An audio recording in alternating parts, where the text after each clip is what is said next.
家常便饭吃对了就是大补。对呀，接下来是紫菜汤。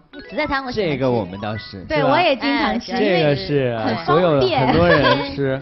那我考考你们，紫菜汤有什么作用？紫菜汤就是可以好吃，快。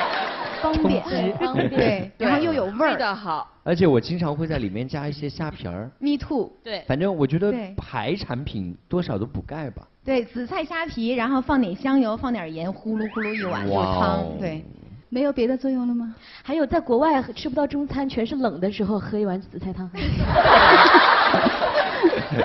我们还真不知道它有什么作用哎，对，我们就觉得好吃，然后爸妈说。对于我们来讲，我们觉得海产品真的是有点也健康，对，补碘。紫菜汤其实它可以预防肿瘤，它可以化肿瘤的。啊？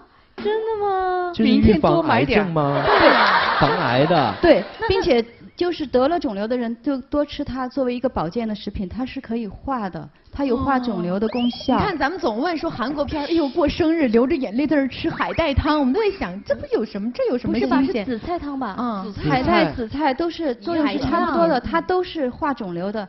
那个有一味中药叫做那个昆布、海藻，这是2味中药，都是这个类似于这个紫菜的这种海产品，就是专门用来抗癌的、化肿瘤的。那我们喝对了，对啊，并且紫菜汤是化痰的。哦，还化痰。对。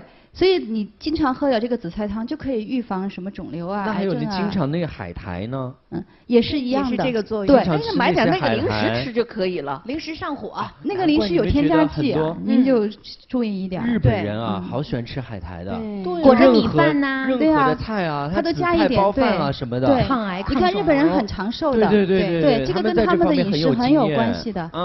所以要多吃。那像我们女生容易乳腺啊，或者什么囊肿啊、增生啊，对，都是可以就要多喝这个紫菜汤。对，还有一个你们俩说的很对，就是喝紫菜汤放虾皮，这是很好的。因为紫菜它虽然这个抗癌的作用很强的，它稍微有点偏寒，所以你最好是配着虾皮和鸡蛋一起吃，这样就不寒了，还能呢加强它的这个补的作用。因为紫菜它也是很补的，你们说了，它可以呢补充很多微量元素，加上这个虾皮呢，虾皮又可以补钙。还补肾，这个鸡蛋又补气，加在一起呢，平衡这个紫菜的这个良性，那是营养最丰富、最全面的一道汤。这都是我们爸妈留给我们的哈，从小就知道紫菜虾皮汤真好。